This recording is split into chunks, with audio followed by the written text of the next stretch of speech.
বন্ধুরা, একটি গাছ এসেছে আমার পার্সেলে।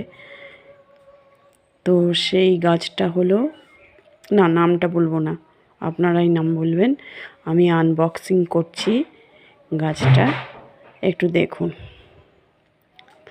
কেমন করে ওরা গাছটা পাঠায়। দেখুন এই যে গাছ কীভাবে বেঁচে আছে। এই যে অন্য পার্সেলে কিন্তু এরকম ফুটো বা করা বা কোনো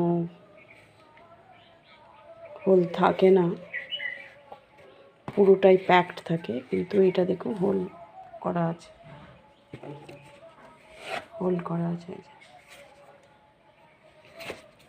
যাতে গাছটা না মরে যায়।